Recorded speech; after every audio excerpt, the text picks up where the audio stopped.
Hello. Hello and welcome back to our little humble podcast here that we got at 275 episodes. That's a pretty big deal. I was thinking about that before we hopped on. We're also close to 300 on that too. We've already we're almost there with the review show, and then I think we're like 20 episodes behind on this one. So yeah, big numbers on all of them. That's great. Which is good. If they both had their anniversaries or hit their milestones at the same time, that sounds too stressful. That was I'm happy they're like 6 months apart. Serendipitous thing, because we didn't necessarily start both of the podcasts at the same time, but they did kind of start to almost even out as we were like, well, we can skip this week for that show, and we can do this and move things around. But it's evened out nicely where there is a nice gap between them. What do we do for our 300th episode on the Captain's Log? Chili's. We go to Chili's. We planned this. That is a great one. I still need to go out there and see Yo, so maybe I can make that happen too. That would be fun. That would be fun indeed. Melissa, I am sad to report that I have found 2 new Mountain Dew flavors out there for the summer, and I don't have them with me right here, right now. One of them is like a peach lemonade, which sounds interesting, and I don't remember what the other one was. I think it was like a berry something, but it's 2 like summer flavors. You should just get a regular peach lemonade from like Country Time or Simply or whatever, and then compare it against the Dew and see if you really can taste that Dew or if it's all specialty flavor at this point. And if I mix it with a regular Mountain Dew, does it make the same thing? Yes, we got to do more science experiments here besides just you taste it and tell us if it's good. And you politely nod and be like, okay, Kyle, yes. You addict. All right. All I can talk about is the color because I don't also have one. I need like the science beakers and the like whirly tubes to mix my Mountain Dew. You have a Jacob's ladder, even though no part of this requires electricity. Right, yeah. There's something bubbling in the back. It's steaming, right? Yes, let's boil Mountain Dew. Let's reduce it down to a sauce. This chicken is served with a Mountain Dew reduction. There is this. It's a Smirnoff vodka that we've gotten. We ended up liking. We got a free sample like months ago at this place where we're at, and really liked it. It is a tahini flavored vodka, so it has a nice like spice to it. It's not spicy, but it is, right? It just had like, if you've had like a spicy margarita, it's that kind of spice. I truly do not understand a spicy beverage because that's like it's so good. I think that is how medicines work, that if you get a vaccine, there's a little bit of the disease in it, but I don't think that works for a beverage where the solution to spice also contains spice in it. It's so good though. But we've had that, and I was thinking about mixing it with Mountain Dew Baja Blast, because it is that like tropical lime kind of flavor, and I think that'd go good with the spiciness of the tahini vodka. But who knows? I have not done it yet, so I did try a new beverage this week. Oh yeah, a new canned beverage, an old canned beverage. I went to a live comedy show, which I'll tell you about later. Went to a lot of live things this week. Cool. I'm like, I'm going to have myself a little night out, and I'm going to have a drink and everything. And I go up to the bar that they have at this venue. And it's a bar with all of the bottles. And there's no menu. And I am not adept enough on my feet to think of a mixed drink if I don't have a menu item to point at. Because Sure. I can Yeah. say things I've heard in a movie, but I don't know what cocktails I've heard about in a movie that are still being made today and are cool. I was really worried that I would order something that would sound lame. So I panicked. I got up there and I panicked and I ordered a liquid death, a There you canned go. water, Okay. Okay. a Liquid lightly death. carbonated, lime flavored Let me see. canned water. And it truly wasn't bad. It was a fine companion for the night, very hot outside. It was probably smart that I had an elevated water and not a cocktail. Interesting. I've seen liquid death in stores, and I remember before it kind of started to become a thing, I saw something about it at my job. I'm wondering like if the creator of it, because I work for they're a a VCU university. alum? I think so. Cool. Don't quote me on that, but I remember because I work for a university and we send out a bunch of newsletters to our alumni and donors and stuff like that and ask them for more money and all that good stuff. But I remember seeing something about liquid death in one of the newsletters. And I don't remember if it was, that the founder is from VCU or they are from Richmond and like teamed up with, or who knows what. But I just This was made in VCU's on-campus beverage labs.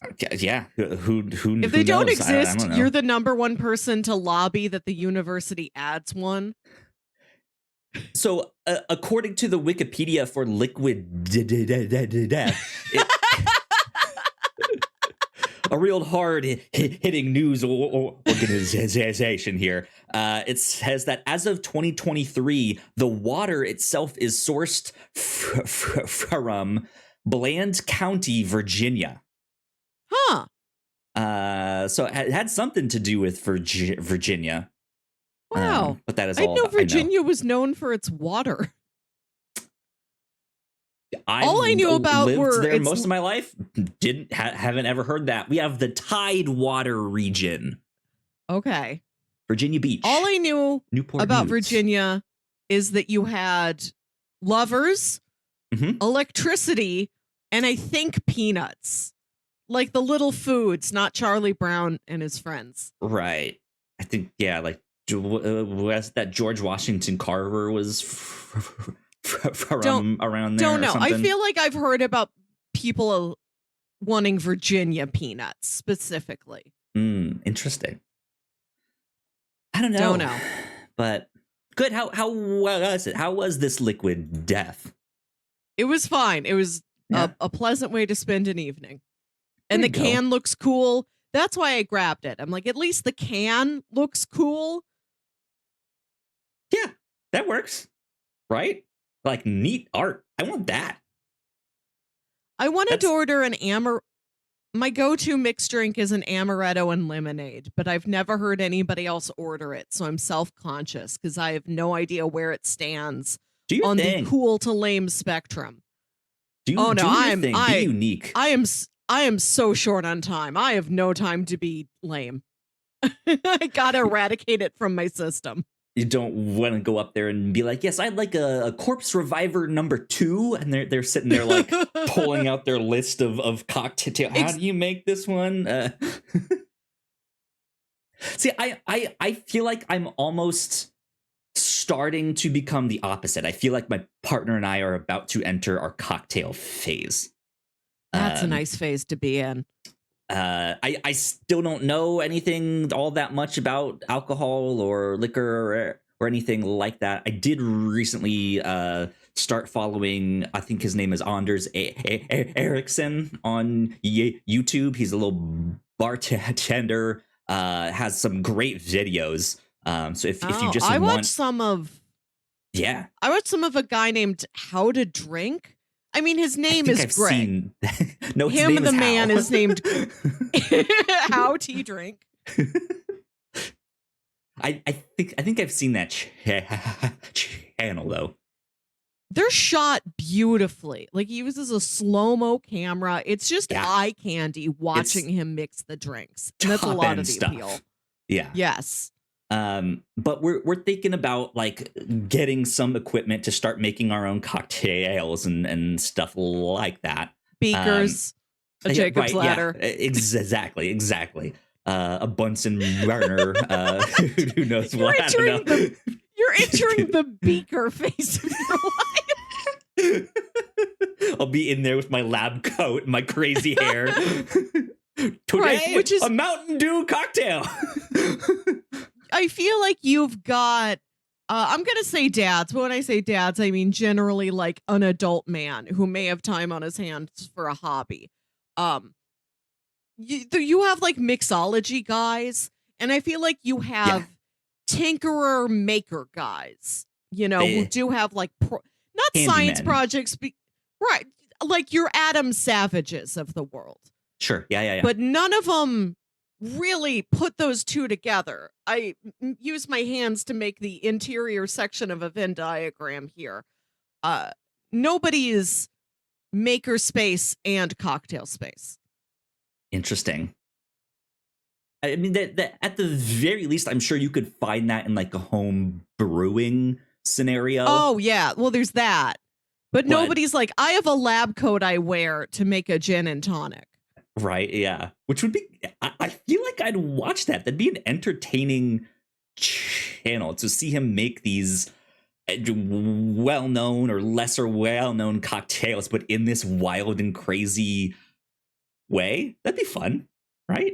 I don't know. It would be so cute if you two had matching lab coats. Right? And we'd be like the slow-mo guys where we just have the same ones the entire time, no matter how messed up they get. But yeah, so we're thinking about like, all right, let's each pick like 2 cocktails that we want to make, and that way, like it's a start, and we're not just like, well, I don't know what to make. We can have one that we're like, I want to learn how to make this. And stuff like that. We haven't picked it yet. We haven't fully launched into our cocktail phase, but the idea we're starting is there. To get there. Yeah, starting to get there. Stuff has been put on wish lists on Amazon, stuff like that. So good stuff. Good stuff indeed. Well, welcome back to the Whatnauts Captain's Log number 275. My name is Kyle Springer, and I am joined by Melissa Wilkinson. Yes. Melissa, how are you? I'm doing well. It's nice to be here on a Sunday afternoon. Yeah, Sunday afternoon, recording a little bit later than we normally do. What were you up to this morning? I went to a movie at 9:30 a.m. We were the only people in the theater. I see you're like back to back. You're not back to back only, but you always go at those times where it's like no one else is here. It's you. Nice. I like that as my basis. The early morning tickets are a little cheaper. Weather is cooler. The point of these early morning showings for us in the summer is to try and get home before it really starts boiling in the afternoons. It's sort of quiet, pleasant. No line for popcorn. You eat popcorn for breakfast. But then to have maybe a couple times a year, the like packed Saturday night showing of something. Like we have Saturday night tickets for Deadpool and Wolverine. We're really looking forward to. We saw Thelma. Is Thelma on your radar? Thelma has not been on my radar. This might be my favorite film of the year. It's going to be tough to beat. Interesting. Thelma is about a 93-year-old woman who falls for a scam where somebody calls her pretending to be her grandson and asks her to mail them $10,000. She catches on quickly that it's a scam, and she is on a mission to get her money back. Even though her family's... based off a true story? No. Interesting. Okay. She's on a mission to get her money back, and the movie is her problem solving to how do I sneak out and do this? Because she's 93 years old. she lives alone, but she doesn't drive. Her like grandson, her daughter, her son-in-law are always around trying to watch over her. They're Hmm. very overprotective of her. And she's like, I have to do this and I can do it by myself. So she like goes to visit an old friend at his nursing home so she can take his scooter so she can like scoot across town. And Great. it's so funny. But like the fact that she is doing this is not the joke. They treat Thelma with tremendous respect. And it's Sure. not some wacky situation where it's like clearly this old woman is replaced by a stuntman in a wig. And it's like, whoa, she's doing things no old lady would do. It's always very realistic, very grounded. She's doing exactly what an old lady would do. The stakes are very small, but they're very sincere. Like Cool. at one Good, point, yeah. she has to get on top of a bed, stand on the bed, and then use that leverage to like get something off of a high shelf next to Uh-huh. the bed. And that's like, whoa, is Thelma going to be able to pull this off? Calm down there, Grandma. You're she's doing all your own stuff. Move over, Tom Cruise. Right? that's it.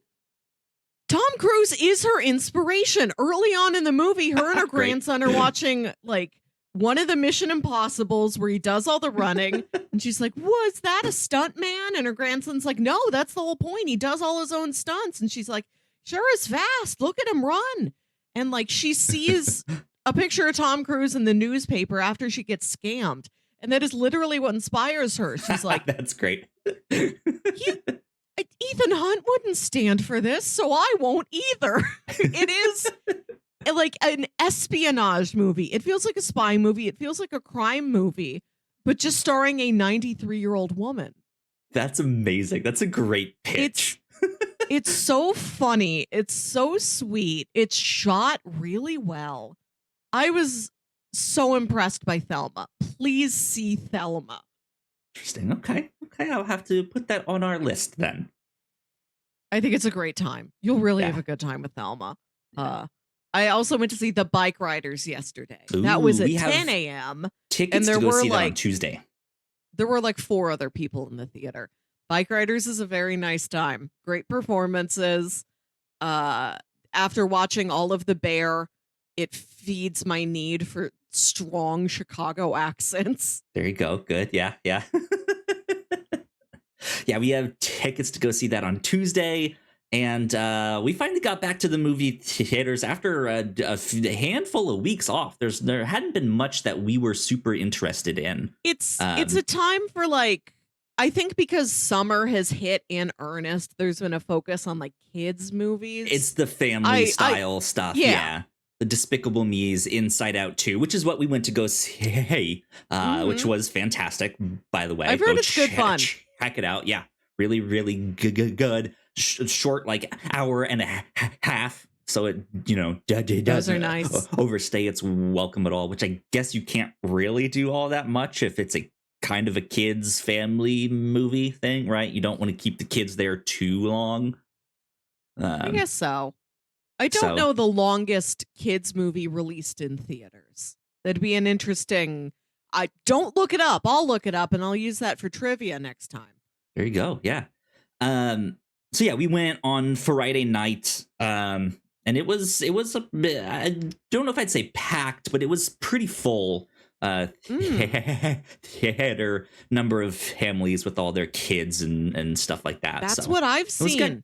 Inside Out 2 did very well for box office. When we were at the theater yesterday at 10 a.m., so many kids, piles of kids. Yeah, absolutely. So we had a good time with that. But I've still mostly just been watching TV shows and Okay. stuff like that. I've been on a TV show cruise as of late. Let me see. Let me pull up our notes here. So I You finished do all your own stunts, and your stunts yeah. is sitting there watching Shogun. Absolutely, yeah. I finished season 3 of Bosch.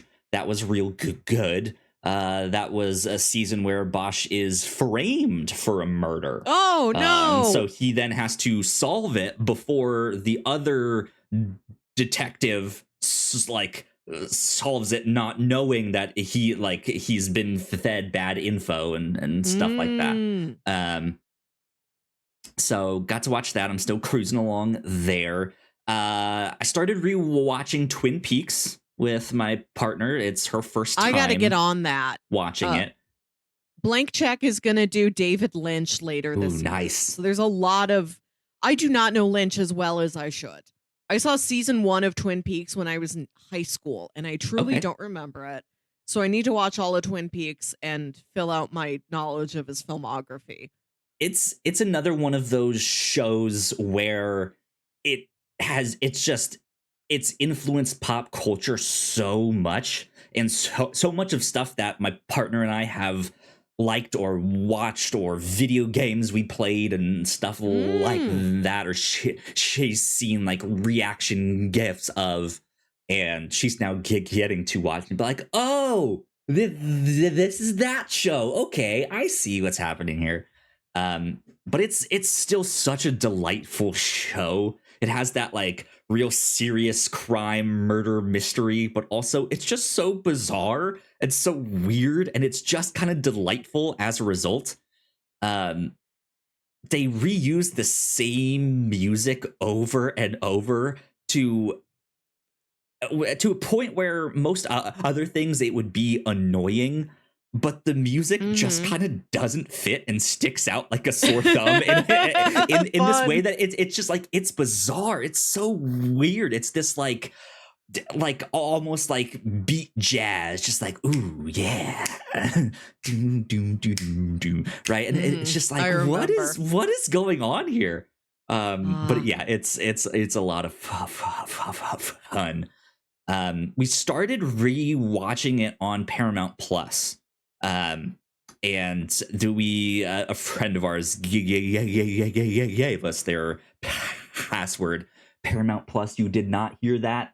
But the first episode, there was just so many awkward like smash cuts to commercials that I was like, I'm just gonna buy season 1 and I understand we're gonna watch it. So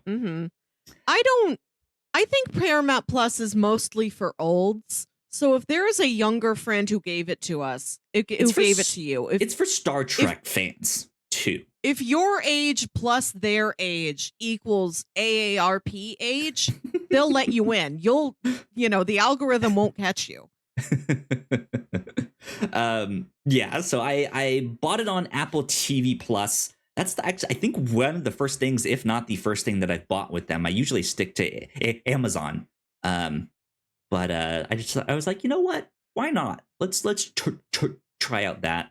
But I also have not seen season 3, the like revival, the continuation series. The Return. It's literally called Twin Peaks: The Return. Indeed, yeah. But I have not seen that, and I've heard nothing but great things about that. Good. So I'm excited to get to that. Of course, we rewatched The Bear over on the review show. But I've also finally been diving back into the Clone High reboot after we watched that first original series for the review show as well. Started watching the new one. There's 2 seasons of it now. So they've already made more than what they did in the first run through. It's pretty good. I really like it. It's good to hear.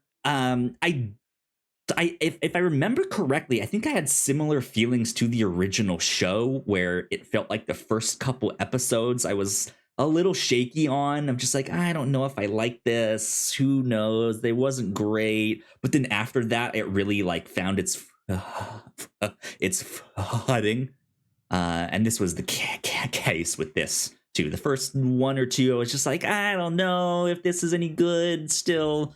But then it's become pretty good indeed. So yeah, worth checking out. I don't know if it's gotten canceled or renewed for season 3 or not. I haven't really looked it up, but I think we have 2 episodes newsletters left in season 2. So I think I might finish that up tonight or something. Who knows? Speaking of Max programming, have you seen the docuseries on there called Ren Fair? No, I've not. This just came out like last week. It's Okay. 3-hour-long episodes. I'm not much of a docuseries person, just because most of them are like, look at how dark and seedy this thing is. There's very rarely a docuseries that's like, now isn't this fun? Let's all take a look, you know? Sure. So it's for tonal reasons that I don't watch a lot of docuseries. But I heard an interview with the director of Ren Fair, who's a very young guy. He's like in his 20s, and he's already had a documentary career. This is like his third project or something. Cool. And it's all about the Texas Renaissance Festival, which I don't know if it's literally the biggest one in the country, but it is prolific. It is massive in the Renaissance Fair community. Sure. And the guy who founded it back in the 70s or 80s or whatever, to do what he wanted to do, to make the fair as big as he wanted it to be, he had to incorporate a town around the fair, like Disney World. So he is now this man in his 80s. He's like king of the Ren Fair, and he's not king in that he literally goes out there like wearing the crown and he's waving at you from a throne, but like that's how all of the staff members treat him. There's a real like cult of personality around this man who is like king of the Ren Fair and mayor of this little town. He's in his 80s. He wants to retire, and the TV show is about the succession of who will take over this Ren Fair after him. Oh, okay. Yeah. It's fascinating. It's shot beautifully. I've never seen a docuseries this cinematic before. Huh. And it's low stakes enough that you don't get that sad, icky feeling you might get with another docuseries. Like, nobody's dying here. No crimes are being committed. The worst thing that could happen is perhaps a more commercialized, subpar Renaissance fair, which is probably still a lot of fun. Right. Yeah. Yeah. It's like the darkest thing in there is that they alluded to like him passing the torch. Right. The darkest thing that could happen is that kettle corn is too expensive. Oh no, what does that mean for the economy? What does that mean for Yeah. How much fun for a turkey leg? Delightful though. Mm-hmm. Yeah, I'm also not really like a docuseries documentary person. I'm sure there's some out there that I would like. The closest thing I get to it is Drive to Survive, which I guess you could say is a docuseries. Yes. But I know sometimes in that they've had better seasons and they've had worse seasons, and in it, like at its lowest, it really feels like they're trying to force some of the storylines and stuff, and it's just like, all right, I'm sure these two characters don't really like each other all that much, but I don't know if it's to that extent that you guys are saying, right? And that seems to be the kind of general consensus of like, sometimes it feels forced. But that's about it. You would think I'd be into like the true crime documentaries and stuff like that, but I listen to. There's some stuff like that I prefer in a podcast form than an actual TV show form. Yeah.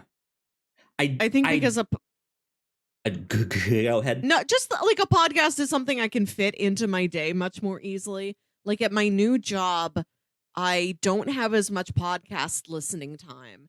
And when I do, I am around more people. So I can't listen to a lot of comedy stuff because I'm like, this is a serious finance office. I can't be giggling all the time. Everyone around me is wearing a suit.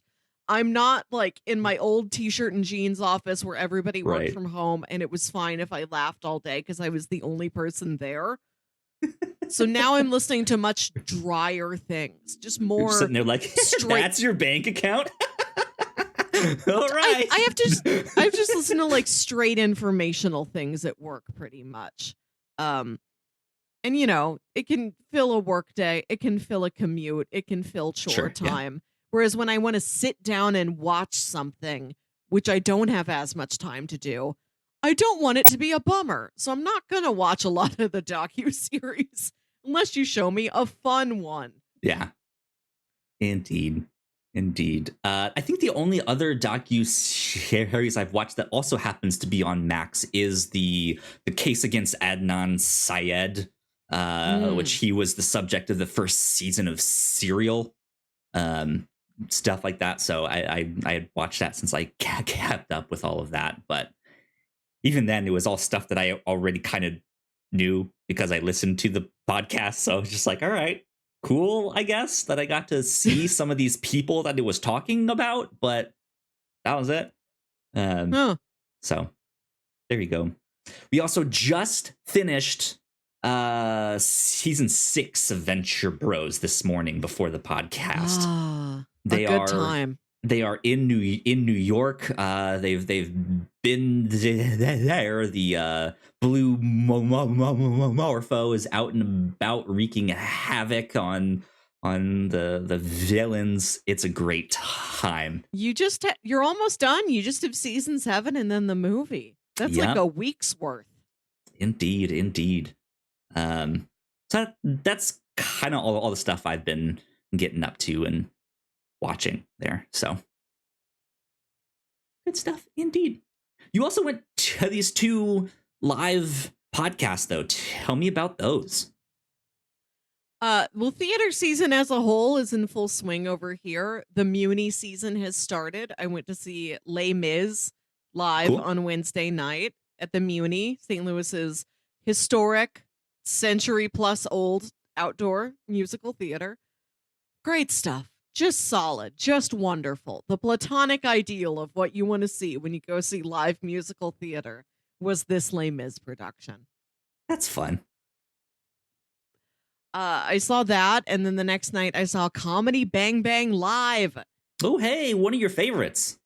One of my very favorites. When we did our pod swap, I made you listen to an episode of Comedy Bang Bang. You've never told me that you've returned, which is fine. I have not. Because it's a real acquired taste. And I went to this alone because I didn't know anyone who was into it.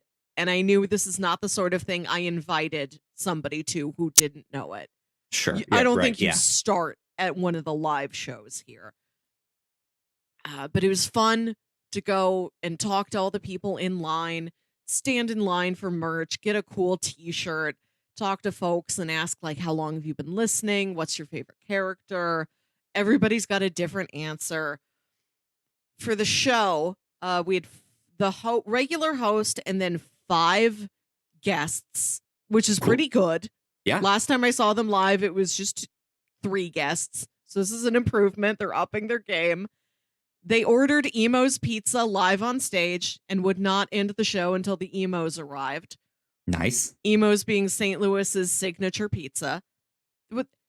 We've got our crispy thin crust pizza, and there's Emo's and there's Cecil Whitaker's. And I grew up in a Cecil Whitaker's household, but I do respect that Emo's is the citywide standard. I gotcha. They're like, we're not leaving until the Emo's is here. And one of their characters is the actor Will Hines playing the bronze boogie boarder, who's essentially the Silver Surfer. Sure, yeah, okay. He was the final. Right. He was the final slated guest, and he comes out with like one of the producers of the show, who's like backstage running sound. He's standing on top of some little wheeled platform that they use to wheel equipment around. He's just on a dolly, and he's standing there holding the Emo's pizzas that have arrived. And like the producer like pushes him out there, and he glides for a couple feet and then falls. Oh no. He's okay. He gets back up. Is the pizza okay? Okay, good. All right, yeah. Pizza's fine. He goes backstage again so he can get pushed out again. And they had an Emo's pizza to pass throughout the audience. Everyone in the pit could get a slice of Emo's. Oh, that's fun. That's good. They had Missouri's own Connor Ratliff playing a brand new original this show specific character called Morris the Missouri Mule. He Cool. comes out like in a Missouri souvenir t-shirt, painted up with fake ears, dressed like a mule. He just keeps honking and braying and making mule noises. And he's just so excited to show you St. Louis trivia. He's That's like, these great. are the things you got to know about me, Morris the Missouri Mule. First, I'm disappointed you didn't come earlier so that I could show you more of the great sights of the state of Missouri. Number 2, I'm a mule. I'm stubborn. Number 3, I love to be shown stuff. Missouri's the show me state. And the host is like, that's it? I can just show you anything? Like, I can just pull my phone out of my pocket and show you my phone? So he does it, and he's like, whoa! And every time it happened, he would turn to the other guests like, did you guys get a load of this? Have you seen this phone? It was really remarkable stuff. I had a great time. Cool. And then last night, my brother, and me went to go see My Brother, and Me. Very fun. Very fun. I'd been before. My younger brother had been before. We'd never been together in the same group, sitting in the same place. The older brother, he was new to it. It was a great day for siblings. We had a wonderful time. That's awesome. Good to be around that energy. Although I didn't realize like everybody's going to be dressed very similarly because the McElroy brothers have a real consistent vibe and aesthetic to them. So I kept losing my brother in the crowd because he looks just like everybody else. A good show. I love to do a live podcast anytime I can. A live comedy podcast is such a unique energy. This was a beautiful venue I'd never been to before. The margaritas were very expensive, but the seats were very comfortable. So I'll take it. I'll pay $16 for a little margarita. Ooh, if yeah. all the seats are so plush. Yeah, that's an expensive margarita for sure. Oh man. Well, I say we take a quick break for some housekeeping right there. When we come back, we'll talk about some more drinks. All of that stuff. A drink podcast, you might say. Oh yeah. So if you are thirsty for more, we'll have plenty for you to sip on after this break. We'll be right back.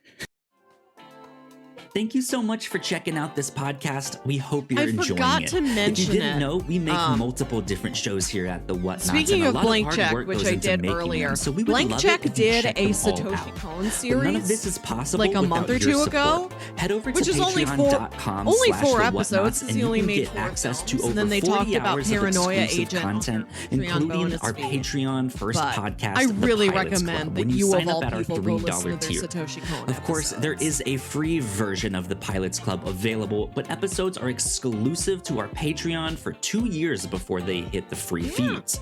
If you're interested in buying merch, we have shirts, hoodies, mugs, and more for sale over at the whatnauts.com/store. Another great way to help us out is by subscribing and leaving a nice rating and review on your podcasting app of choice. You can also subscribe to our YouTube channel for video versions of the show, trailer then tell me reactions, about the and painting live when streams. we and come lastly, back. you can always find out You didn't more write it down, so I didn't know if information we about got the to shows we go. make on our website, thewhatnauts.com. All right, we are back once again. A big shout out to all of our Patreon supporters. We love you a lot. Thank you so much. Thank you. It means a ton. Over on the Pilots Club this month, you guys can hear us talk about the pilot episode of Bosch, the long-running Amazon crime noir TV show that earlier I mentioned. I just finished up season 3. I continued on with that show. It's been very good so far. Coming up for this next month, though, Phineas and Ferb is what we are going to be judging. Both the original pilot, and I guess later on in season 2, they redid the pilot as a musical. So that's going to be an interesting one for us to check out. And then over on the free version of the Pilots Club, we released our episode on The West Wing this past month. And this coming month is going to be the failed Wonder Woman show from 2011. that never made it to a full series. That is an infamous pilot. And it isn't even done on its own. The effects are not finished. There's notes on the screen that tell you, don't worry, we are going to finish this. It will be edited. Spoiler alert, they did not. But that is a blast. So be on the lookout for all of that stuff. Right here on the Captain's Log, last episode, we got to talk about the gathering of Kyles. They really are coming for the Ivans. They're hoping to set a new world record for the largest gathering of people of one name. What if this becomes a trend and like every person of a name they're suddenly in a gang, and you Kyles, you come snapping your fingers down an alley at a bunch of Kevins. The record is ours. There's a big fight between Melissas with 2 S's and Melissas with 2 L's. We refuse to unite. The Jerrys don't like the Newmans, right? There's a major rift in the Alexander community based on those that go by Alex and those that go by Xander. And then the Alexanders who want the full thing, and the Als. Oh, none of them can get along. There's no way the Alexanders are going to get that record. They won't show up, and nobody wants to talk to the Als. That'd be a wild book, like a speculative fiction, like in a world where the Alexes are divided. It's Alex Garland's Civil War. It's just about the Alexander Wars.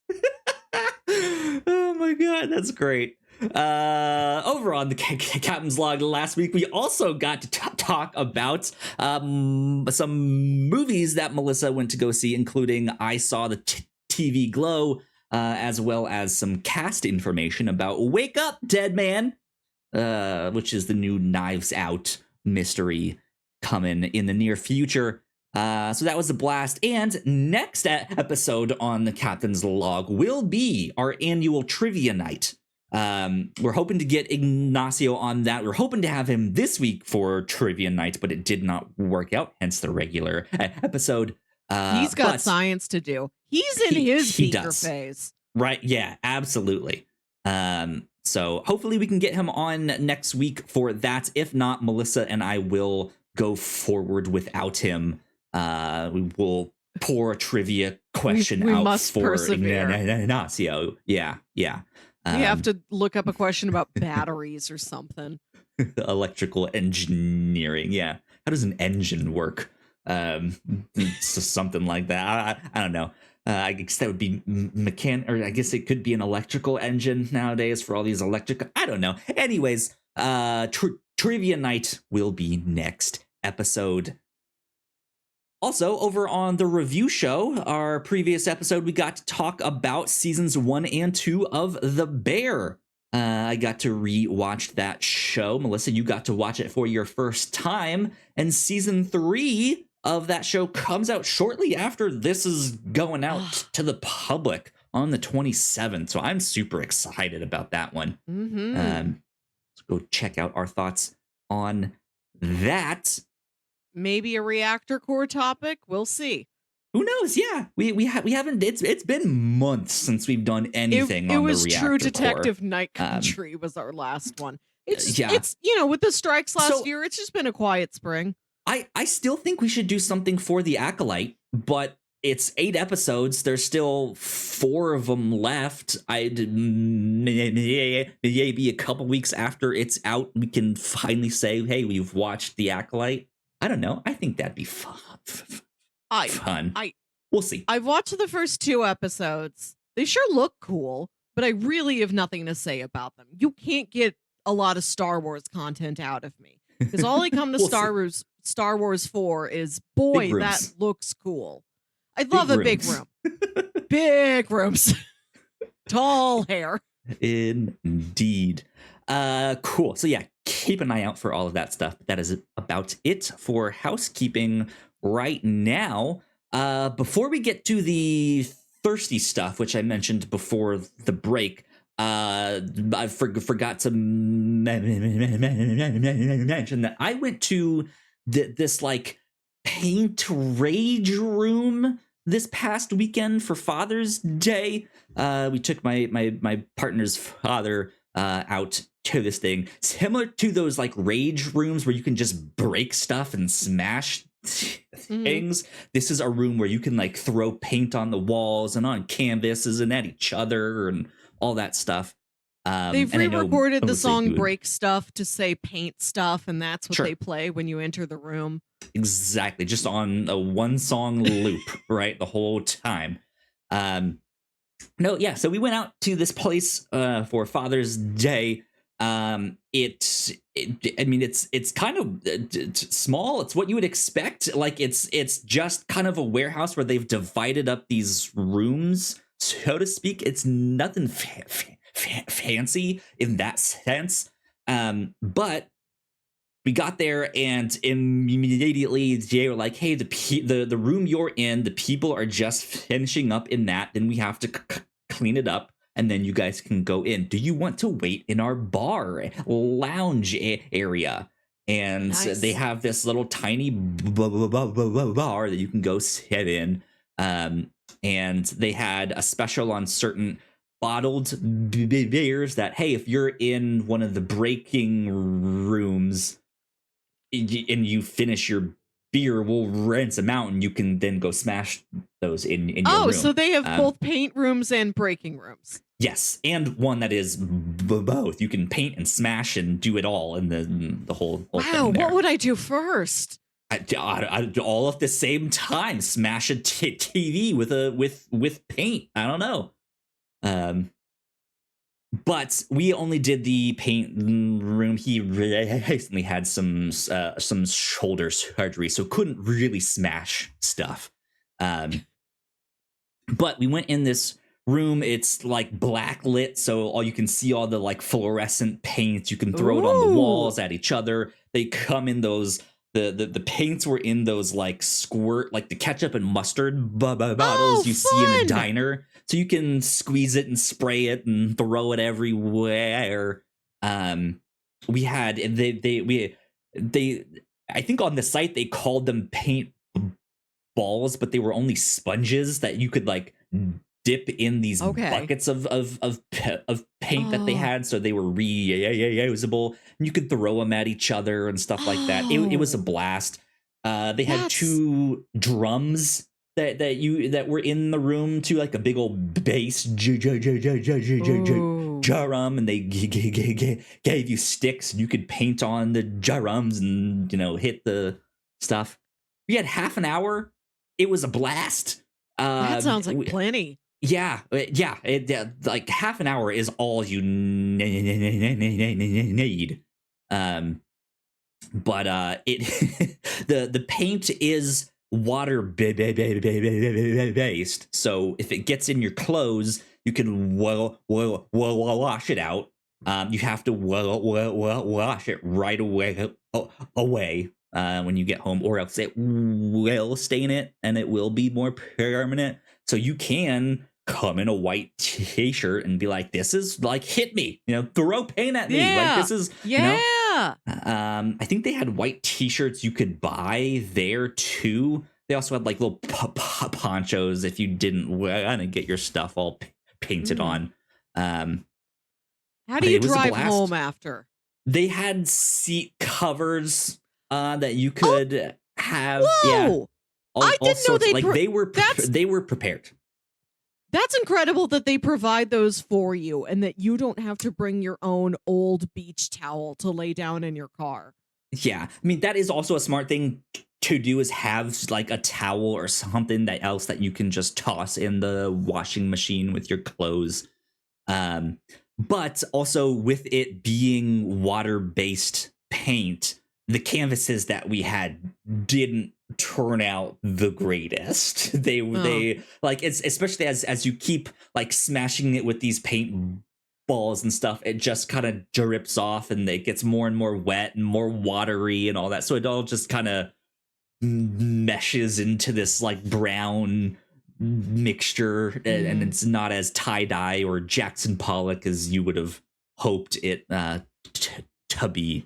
But we had a blast. So good stuff with great. that. Yeah. It's like highly recommended. If there is one in your area, just go experience it for just like half an hour. Go smash stuff. Go throw paint at each other. See if you can make one yourself. You know, you got a shed you just don't make use. A kill room. Just put up a bunch of tarps on the wall. You know, ask your date to go in there. What are we doing in here? We're gonna have a killer time. It's gonna be great. Speaking of having a kill room and killing a date, I saw a trailer for some horror movie called Strange Darling. I forget exactly what it was. It's some sort of I think I found the perfect guy, but maybe he's a serial killer. That looks like the outline of what it is. The trailer didn't tell you much, and it keeps flashing these quotes on the screen from different journalists and critics that are like, so surprising.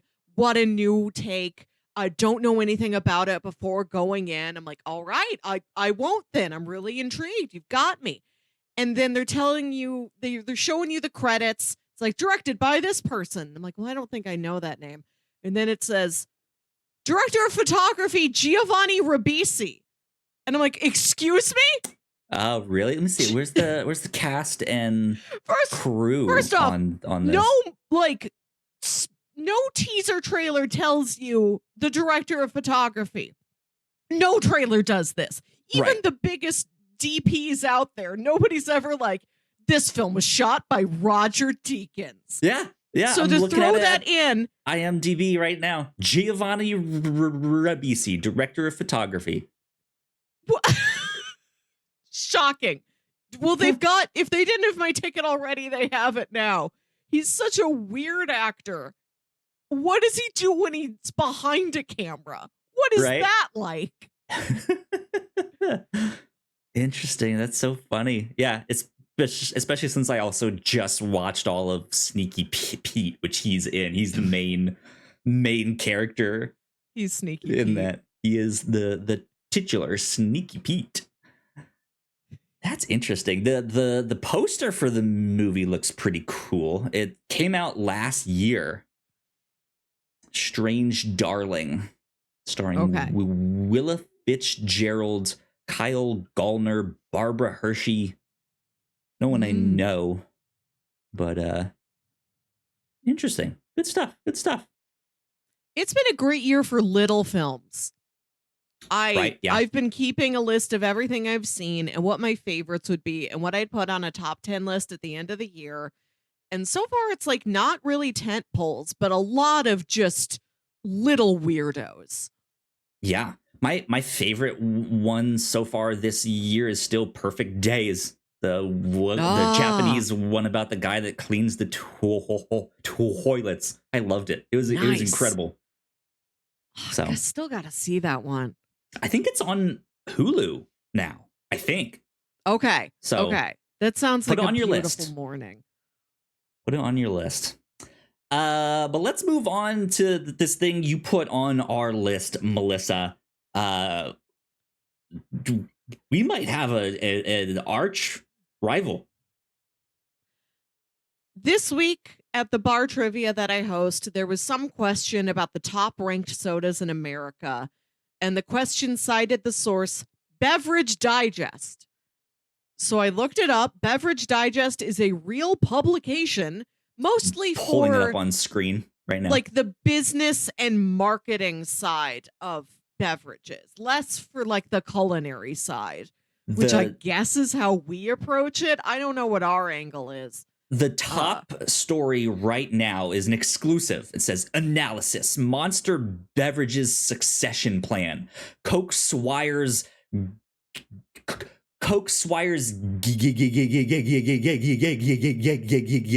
Gagaring, I guess that's a name, enters as CGO.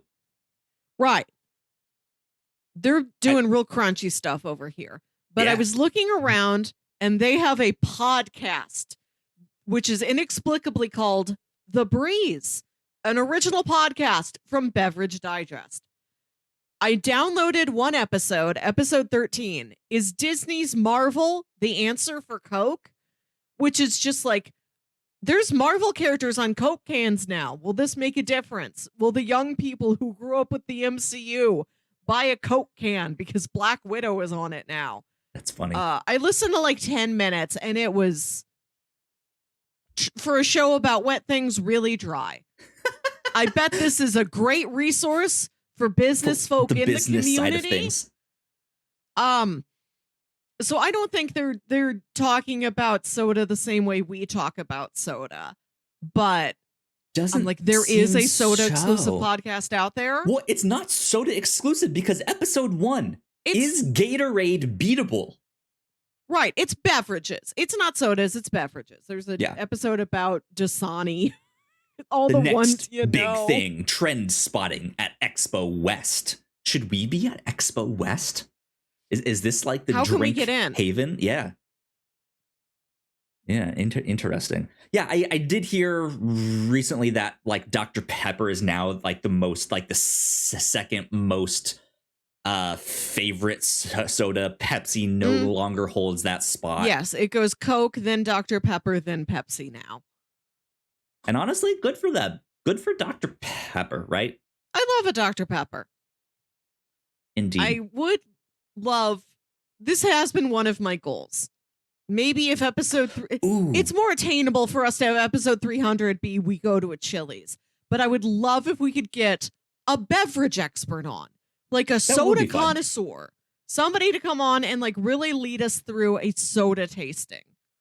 I have to go back to episode 11 of the Breeze. I think this one is fun. 5 big beverage bets for 2024. I want to see what their bets are. Take these to Atlantic City.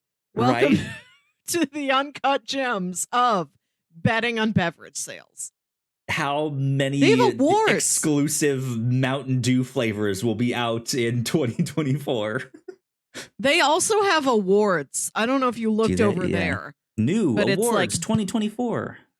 Best low or no sugar drink, best ready to drink functional drink, best canned cocktail, best cannabis drink, best hard seltzer, best premium drink. What is that? Like a champagne? Best new brand, best marketing or social media campaign, best new concept, best technology innovation, best brand extension.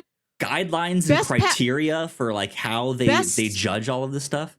That's fun. An award for packaging and label design. Maybe you can get in as a judge, Kyle, as a graphic designer and beverage enthusiast. Yeah. And best powder or tablet. They don't have awards for other beverage enthusiasts. This is I hope they have a fan award where we can vote for the Flash entering this. I vote for Sprite entering the Speedforce. Fan favorite beverage. Spiciest drink. Best beverage commercial that made you stand up and cheer. That's so funny.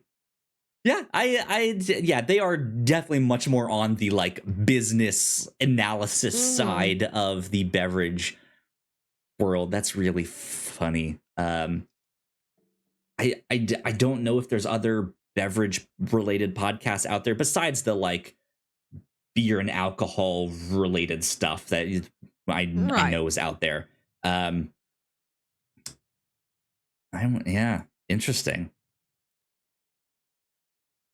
Because they're only on 14 episodes, and I didn't really look to see how often it comes out. But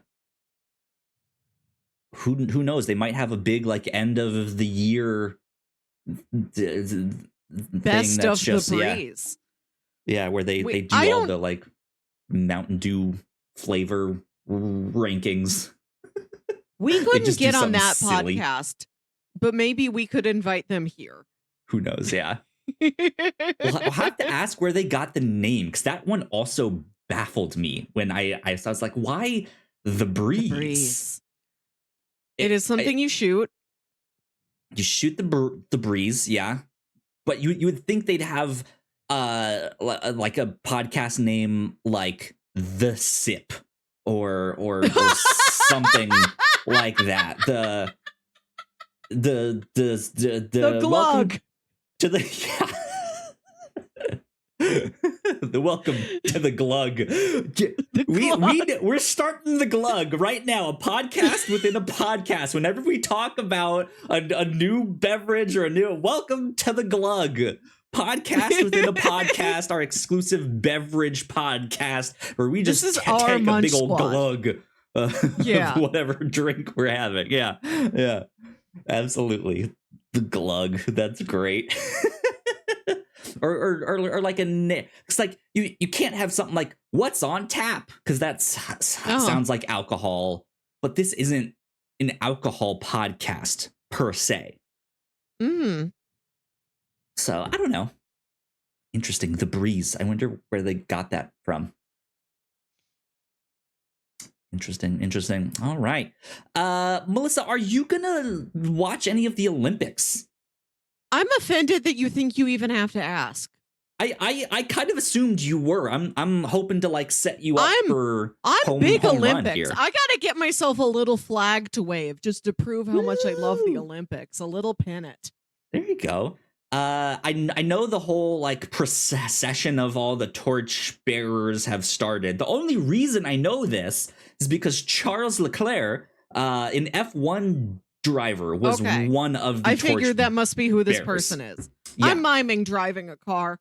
Yes, yeah. Vroom, vroom. I don't know if he was the first one or just one of them, but he is from a little small country, Monagas, where they have the Monaco Grand Prix, which he happened to win this season. He won his home race. This was the first time he's won his home race. It was delightful. That's great. Yeah, it was fantastic. This is the same course in which Tony Stark met Whiplash for the first time in Iron Man 2. If you want something to put this in MCU terms, right? Yeah. There's 2 tourism reasons to go to Monaco. Indeed. We also had a question about that at bar trivia this week. Oh, interesting. You would have. We had a soda question and a car driving question, so you would have done well. There you go. Good stuff. Would you remember what the car question was? It was, what are the 3 races that make up the motorsports Triple Crown?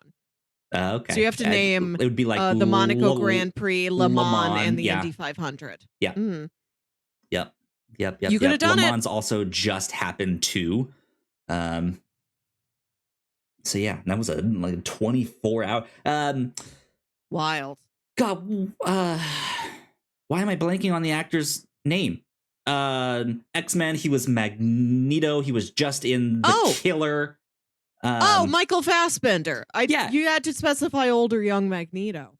Sure, yeah. He's also into motorsport and I think has been training to race in there and has some docuseries out where you can see him like both training and competing to be in Le Mans, which I think is I'd neat. like to see that. So, that's cool. That's fun. I grew up every now and then watching a little bit of the Olympics, but it was never really something that I was super excited about. It was just like, oh yeah, it's this thing again. It's the Summer Olympics this time, or it's the winter ones. I might see Shaun White do his snowboarding thing. Yeah.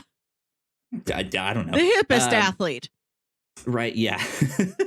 But 2024 is the first year that breaking will officially be an Olympic sport. Break dancing, as most people know it by. So I might watch that.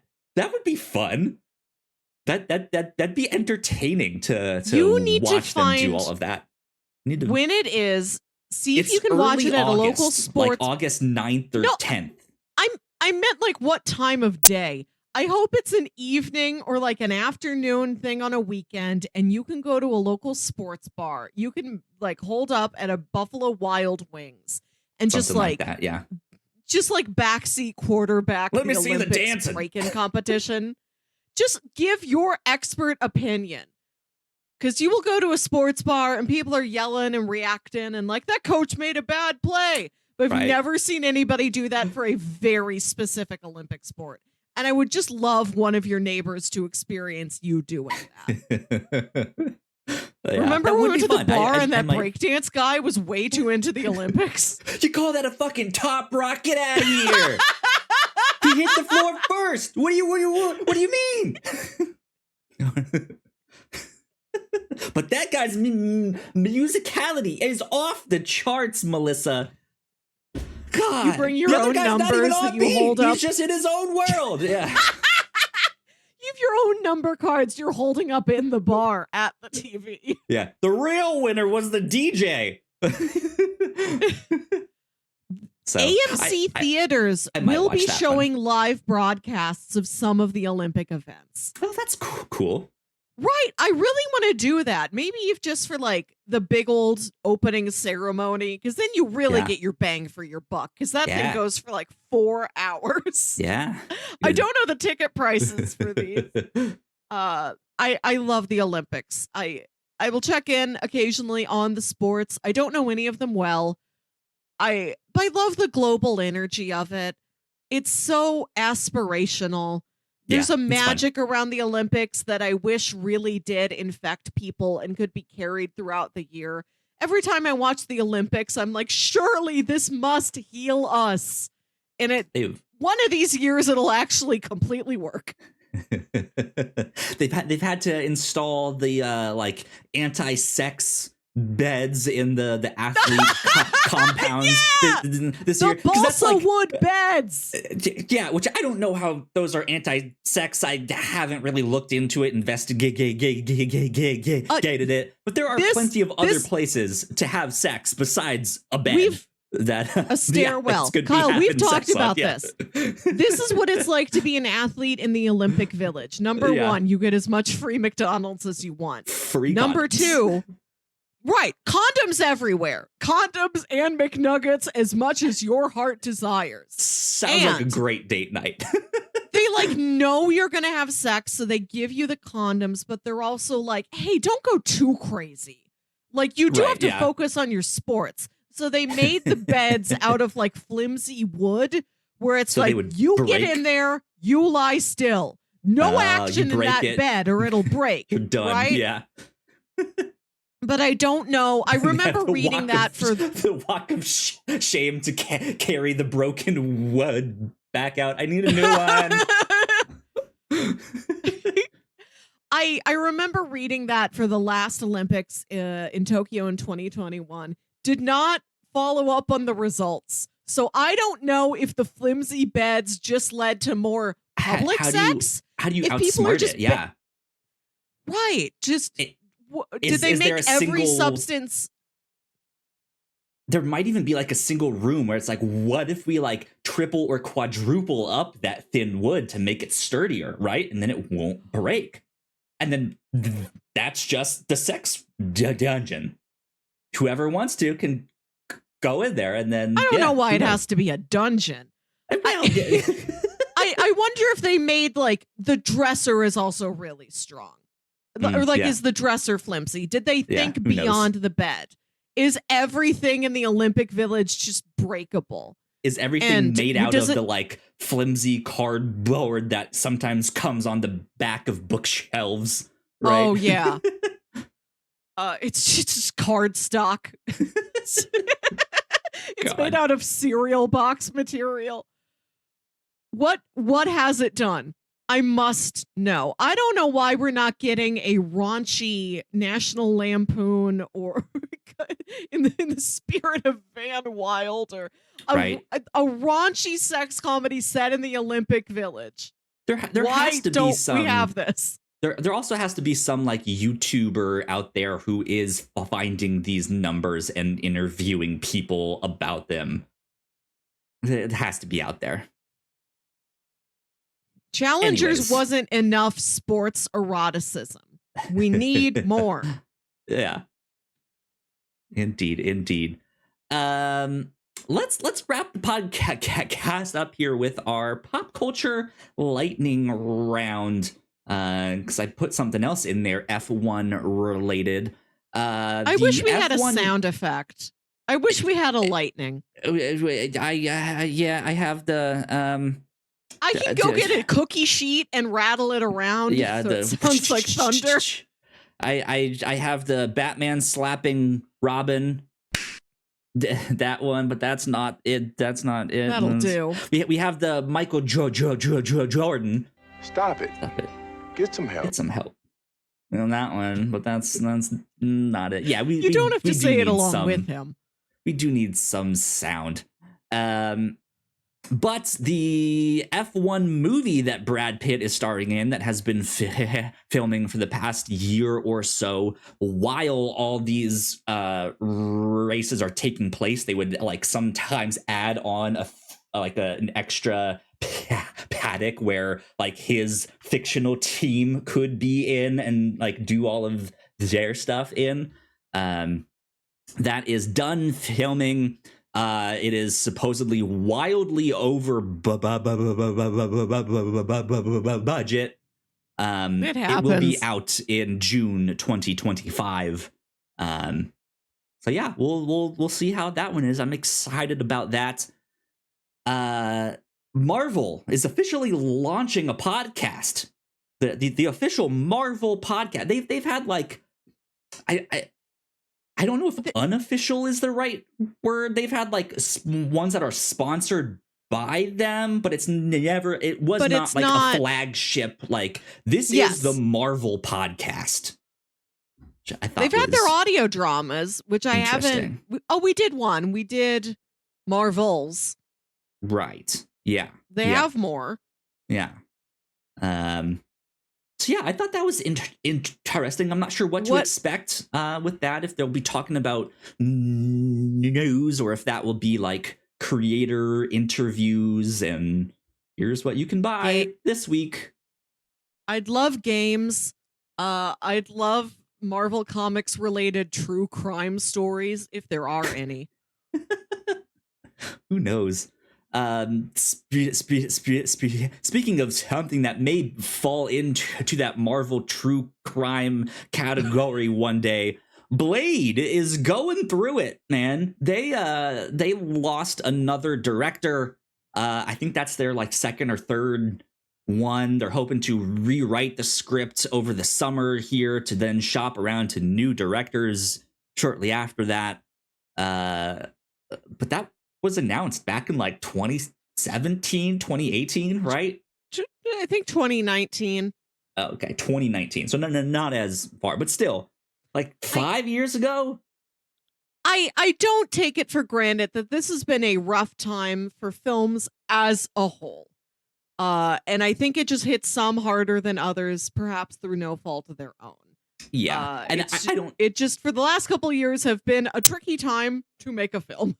Yeah, I think partly because of the delays, partly because of it seemed like this was another like it like no one was fired off of the show, but it seems like they split for maybe creative differences, but even that seems like not necessarily the reason there. I don't know, but Blade is going through it. I would love to know the story behind all of that.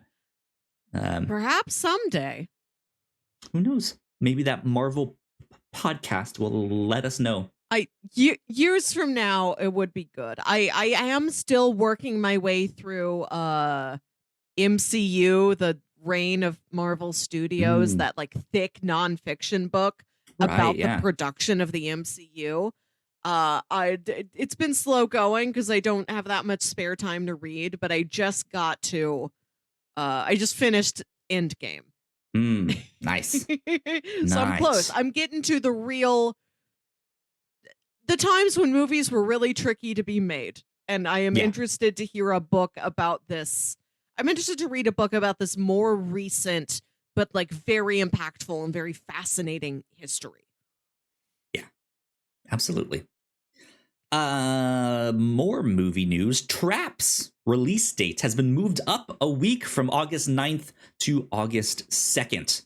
That's the new M. Night Shyamalan movie about the looking forward to it. The father who brings his daughter to some concert and everyone's locked inside because apparently some serial killer is there and maybe it's the father. What's happening here? So yeah, that's an interesting one for sure. One to keep an eye on. Creature Commandos over in the DC world of things will be premiering in December on HBO Max. We don't have an exact date on that, but they did say it will be out in December. This is the animated series that is kind of launching the new James Gunn DC creative universe, whatever it is. So I'm excited about that. That should be fun. Yeah. Should be cool. Should be cool. And this is a property we do have some knowledge about. It's an obscure one, but it happens to be one of the obscure ones that we did read a comic about. Frankenstein. So we're better Agent suited than most to talk about it. And then, last but not least, Sony has bought Alamo Drafthouse.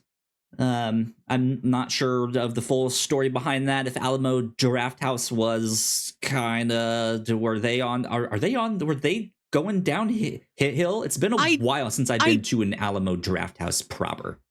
I don't know. St. Louis just got its first Alamo Drafthouse in late 2022. Okay. So it's only like a year and a half old here. It seems to be doing well. It seems popular. Good. I go there a decent amount. I loved it's not it when my I went mainstay. there, yeah.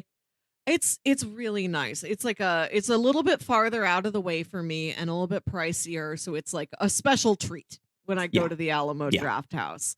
I agree. I'm not quite sure what impact this will have on the daily operations. It may bring us like cool specialty screenings of Sony movies. Like maybe whenever the next James Bond rolls around, we could have something very, very cool for that. Yeah, or some video game related movie or that's true. Something special screenings of The Last of Us. That Sony owns Crunchyroll, so this could be a great avenue for them to put more anime movies in stuff, theaters. yeah. Like, true. I hope that's what it brings us, is just specialty content and more specialized experiences for things that are in the Sony library. Yeah, that'd be fun. That'd be fun indeed. But yeah, that is our pop culture lightning round for this episode. Some quick stuff that caught our eye. That is about it. Yeah. This was a good one. This was a fun episode. Next week, trivia. Get ready for that. Next that one's episode. Always next episode, not next week. Thank you. I'm still 6 months in and I still can't get it right. Next episode will be our annual trivia night. But that one is always a blast. I have fun with that, and whether it is Melissa and Ignacio and myself, or just Melissa and I, it'll be a lot of fun. So don't miss it. We hope to one of the highlights of our year. Yeah, absolutely. Good stuff indeed. Melissa, you got any other kind of final thoughts or shout outs, things you want to mention? I don't know. Stay cool out there. Go to a movie. Have a nice time. We don't usually do this. Parting words of advice to the audience. Any words of wisdom you'd like to impart on our audience? Well, yeah, let's wrap things up right there. So, Melissa, where can the people find you? You can contact me the old-fashioned way, circa 25 years ago, by just sending me an email. Let's have a conversation, why don't we? You can email me at yourhostmelissa@gmail.com. Good stuff. And if you guys want to get in touch with me, I am at YoKyleSpringer on most social media places. And if you'd like to follow and stay up to date with all of the stuff that we do here at the Whatnauts, we are at the Whatnauts Official on Threads. So please go like, share, and subscribe. That would help us out a ton.